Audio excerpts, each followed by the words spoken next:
Welcome. Welcome to this week's book club where we are going to discuss Animal Farm by George Orwell. The reason why I am doing this new series of book club is because first thing is to provide my review of the books that I am reading or have read recently. And the second reason is to make myself accountable actually because I bought a shit ton of books. If you've watched some of my previous videos, then you would know. There are going to be spoilers obviously, so if you haven't read this or are planning to read this, you can pause this video. It's a short book, it's literally 90 pages long. I finished this in a day or two, I guess, and I read this back probably a month back, and I'm just sitting on that story for a while before I jump in and make a review immediately after finishing this. Although it was very tempting for me to to just make a review immediately saying government is bad, this is why you should not trust government and whatnot. Okay, let me give a little bit of context to people who don't know George Orwell or his book or other books such as 1984. George Orwell is an Englishman born in India. He wrote this book Animal Farm in 1945 and then 1984 in 1949, which might sound a little confusing. And he wrote Animal Farm first, so I wanted to go chronologically for all the authors that I am reading. I think these are some of his most renowned works. This book comes many number of times during conversation, and even this book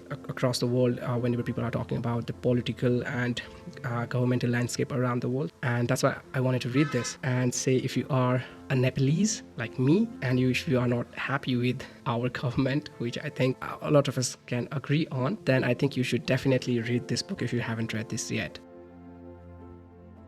The overall plot is there is an animal farm. There are animals in the farm. An old pig who is like one of the most senior person in the farm gives a vision of revolution and being free from their masters who are the human beings in the story. Humans should not take away our hard-earned produce that we make. They should not kill our offsprings. And yeah, I mean, we own our offsprings, we own our hardships that we do. Everything is our, and the humans are just benefactors, or like they're just taking away the benefits that from us. They are robbing us of our freedom and joy.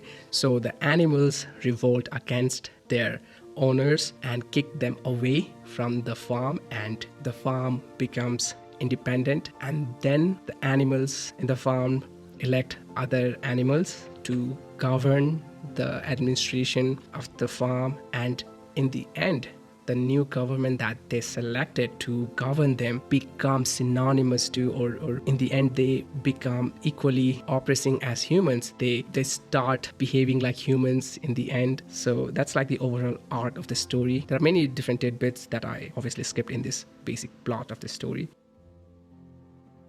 I do not place a lot of trust in government. I mean, in my teenage years, of course, I would try kind of rebel or disregard as those entities being bad or completely useless. But as I've grown over the course of these many years, I think although they aren't necessarily bad, I mean, I don't want you to have this takeaway that governments are bad at the end of this story. That should not be really be the moral of the story, because in the end, governments are formed by people like you and me. I think what's more important is, although governments are more or less like a flawed system that needs a lot of work, they need to do a lot of work to be more efficient systems and to govern people in the modern day. And surprisingly, although this was written in 1945, which is like what, roughly 83 years ago, it's still relevant to this day. I read it a couple of weeks back and I could not help but join many different parallels between the book and my government itself. Although Orwell wrote this as an allegory to then Russian government, it's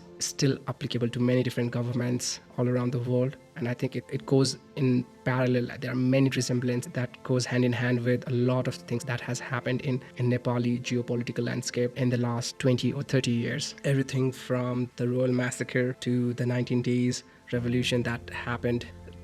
Those things happened here as well, and I know the author was trying to portray or make a reference to the Russian context. It happened over here in Nepal, and I think it has happened in so many different countries all around the world. So not only every Nepalese in the world should read this book, every person in the world who want to understand governments more, or the nature of governments, why they are flawed, they should read this book. A lot of us don't have much expectations from the government. We know they are flawed at many different levels. Corruption, bureaucracy is one of the biggest flaws in this system. Yes, we can blame the system saying it's flawed and it's corrupted, but at the end, it's the humans who make the system, who are the part of the system. There are employees at many different levels, and I think the flaws are really more effective, or like the flaws, they produce a lot of effect when done by the members who are higher up in the hierarchy of the government. So say if your 10 members in the local level are flawed, then it would not be as disastrous as having a senior most official who is corrupted. Say if you have one minister in one department corrupt, then that's equivalent of having 500 local officials corrupt, or even more, I guess. So I would like to read a couple of highlights that I made in this book. I thought if I'm reading a fiction, I would not need to reach out to my highlighter and highlight anything in this book, but it was exactly opposite. Beasts of England was the song of the rebellion, but the rebellion is now completed. The execution of the traitors this afternoon was the final act. The enemy, both external and internal, has been defeated. In Beasts of England, we expressed our longing for a better society in days to come. But that society has now been established. Clearly, this song has no longer any purpose.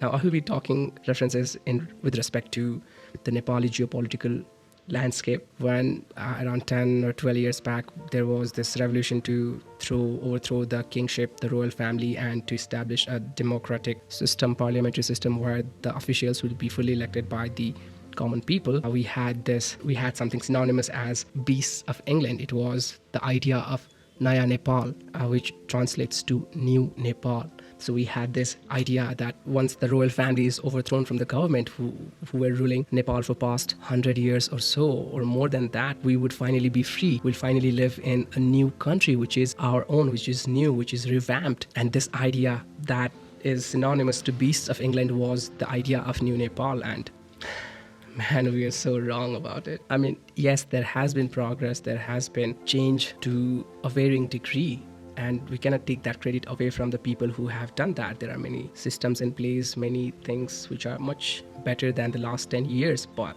our country, our passport is still among the 10 weakest passports in the whole damn world. Our government is still corrupted in many different levels. You get some of these scandals about these corruptions every once in a while, and who knows how much deeper the roots of corruption go. I personally know many different instances of bureaucratic situations among common people have to endure in order to get their things done, in order to get their papers processed at government offices. I don't have much hope, to be honest, but I don't want to take away all the credit, all the work that they have done as well. As I said, we cannot categorize the entire government or all the people in the government into two different baskets as good or bad. Yes, there are certain amount of good people in the system, and yes, there are certain amount of bad people in the system, but I think the relationship is much more intricate. If your superior is corrupted and if he or she asks you to do something that is morally incorrect, what are you supposed to do? It's your bread and butter. If you don't follow your superiors, you might move to a different area, to a much more rural area, or you might be demoted, or your life would be made suffering. Depending upon the case, you might be, the power of government or the power of these powerful people is to such a degree that, take the Royal Massacre for example, the head of the government at that time was overthrown, and it's unsolved to this day. So you can imagine how much power can corrupt people, and that is clearly shown in this story as well, how power can corrupt the very people who started the rebellion and who wanted things to be better, but once they got in power, they could not resist the temptation to use it for their own advantage. And it's sad.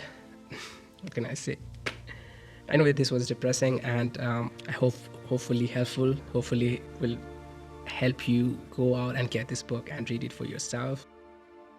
The system is not perfect, it's flawed, it has its limitations, partly because of the human nature itself. I just want to understand more about this, so I'm also reading George Orwell's 1984 at the moment, and while I was doing the research for George Orwell, I came to know that he was the student of Aldous Huxley, and I am also reading The Brave New World by Aldous Huxley, which is an incredible read. There is clearly a stark contrast between the world that is usually projected by George Orwell versus the world that is projected by Aldous Huxley. The world which is projected by George Orwell is a world where the government looks after your every single step. It controls you with power and fear and so on. It's oppressive in a way. I'm still reading this book. I haven't finished this, and I'm also reading this book. I'm halfway through this. But in the world that is kind of projected by Aldous Huxley, the government controls you in a much different way. It gives you all the freedom and all the things that you would typically want, or what you would want biologically to fulfill all your desires, and the government rules over you by fulfilling all of your desires and needs. It's kind of mind-bending to imagine, but that is also a possibility that Huxley projected in his book. I'm reading this, and I plan to read his another book called Doors of Perception if I can get my hands on the book. Otherwise, I will still read it on my iPad. So yeah, that is what is going on in my fictional reading. I'm also reading some of the non-fiction books, such as Millionaire Fastlane.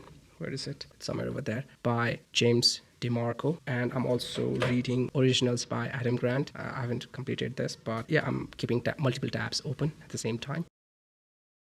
So yeah, I hope this was helpful to a certain degree. Let me know what you think of this kind of unscripted videos where I kind of go on a rant talking about these books. And this video was sponsored by Deathbed, as if the whole existential crisis or the depressing idea of a flawed government system wasn't enough. I'm going to present to you an idea of this app, and this app is made by me. And if you are watching this video for the first time, my name is Keshav. I am a software engineer by trade, educator, filmmaker, YouTuber, whatever you may want to call it, by passion. Deathbed is my very first app that I made. In a nutshell, it's an average life expectancy calculator. One of the most primary feature of the app is it lets you calculate your average life expectancy based on your age or date of birth, gender, and the country you live in. What is the estimated average life expectancy of the people over there? So you can get your average life expectancy, how many years you have left on the clock, as well as you can get the estimate for your loved ones,